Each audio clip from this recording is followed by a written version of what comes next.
Sejumlah negara mulai menerapkan langkah-langkah drastis untuk mengatasi krisis energi yang semakin parah akibat perang di Iran.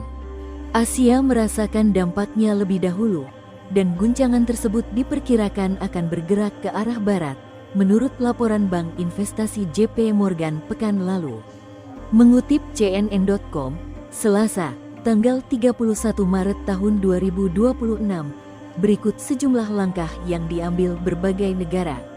Polandia mengikuti langkah Korea Selatan, China, Kroasia, dan Hongaria dengan memberlakukan pembatasan harga minyak (price cap on oil). Price cap on oil adalah kebijakan yang menetapkan batas maksimum harga yang boleh dibayar untuk minyak mentah (crude oil) dari negara tertentu.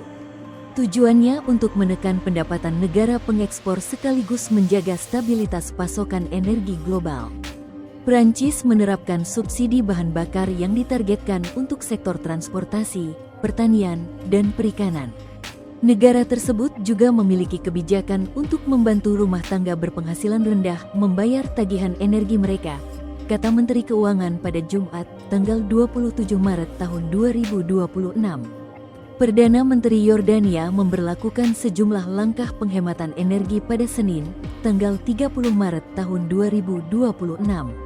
Langkah tersebut meliputi larangan penggunaan pendingin ruangan dan alat pemanas di lembaga pemerintah dan publik, pembatasan penggunaan kendaraan dinas hanya untuk tugas resmi, serta penangguhan seluruh perjalanan delegasi resmi. Italia, Australia, dan Irlandia telah memangkas pajak bensin dan solar guna menjaga harga tetap rendah dalam beberapa hari terakhir. Inggris menyediakan dana sebesar 50 juta pound, sekitar 1,12 triliun rupiah, bagi rumah tangga berpenghasilan rendah yang menggunakan minyak tanah untuk pemanas, guna membantu menekan lonjakan biaya energi.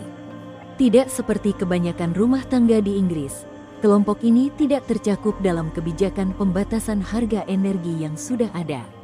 Pemerintah Jepang mulai melepaskan cadangan minyak setara 30 hari dari stok nasional pekan lalu, serta memberlakukan subsidi untuk menjaga harga bensin rata-rata sekitar 170 yen, Rp18.068 per liter.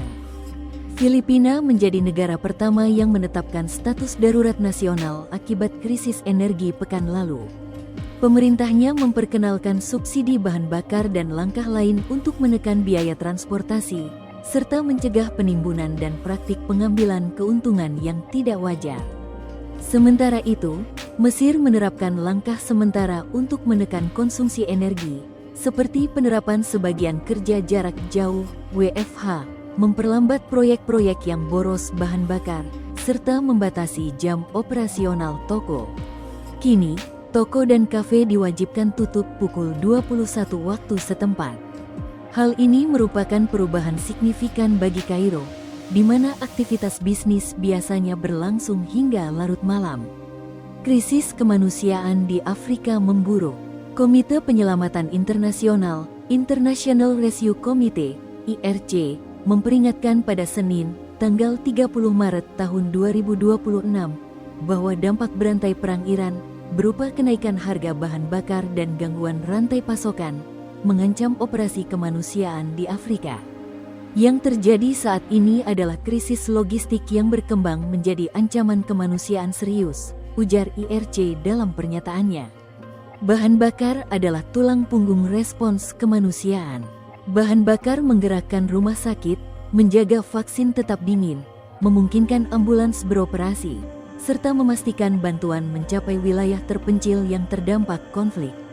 Ketika harga melonjak dan pasokan menipis, sistem-sistem tersebut mulai gagal. IRC memperingatkan bahwa jika gangguan akibat perang terus berlanjut, operasi kemanusiaan dapat mencapai titik kritis di berbagai negara.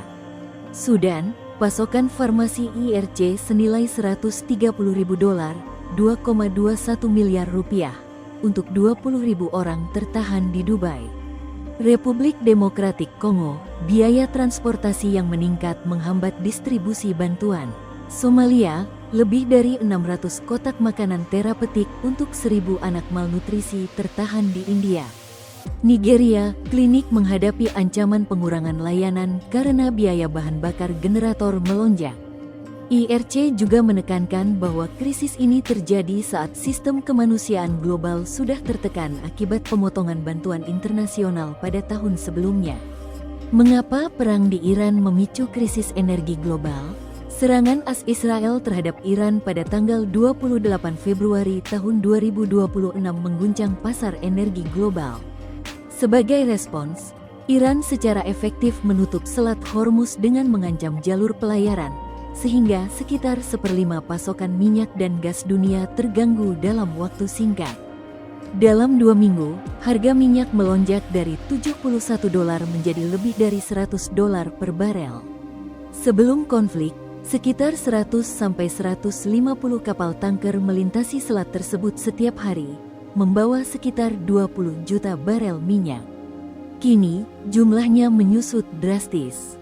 Tanpa kejelasan akhir konflik, kekhawatiran terhadap dampak jangka panjang terus meningkat. Mengutip Global Affairs, OK, dalam hal harga energi, durasi perang menjadi faktor penentu utama. Ada indikasi konflik dapat berlangsung berminggu-minggu atau bahkan lebih lama. Meski harga minyak di atas $100 per barel bukan hal baru, terakhir terjadi saat invasi Rusia ke Ukraina pada 2022. Lonjakan cepat saat ini memicu kekhawatiran krisis energi seperti era 1970-an yang berpotensi menyebabkan stagflasi. Gedung Putih menyatakan konflik mungkin segera berakhir, namun ketidakpastian geopolitik dan proses pemulihan produksi minyak diperkirakan tetap menahan harga pada level tinggi. Di sisi lain, komunitas internasional berupaya menstabilkan pasar.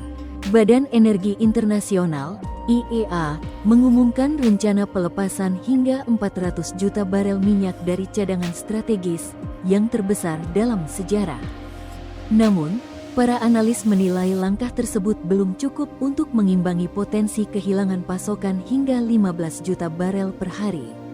Selain itu, risiko keamanan di Selat Hormuz membuat perusahaan pelayaran enggan melintas, meski ada pengawalan militer. Tanpa solusi politik yang jelas, pemulihan stabilitas pasokan energi global diperkirakan akan memakan waktu. Jika konflik berlarut, harga minyak bahkan berpotensi menembus $150 per barel. Download Tribun X sekarang, menghadirkan lokal menjadi Indonesia.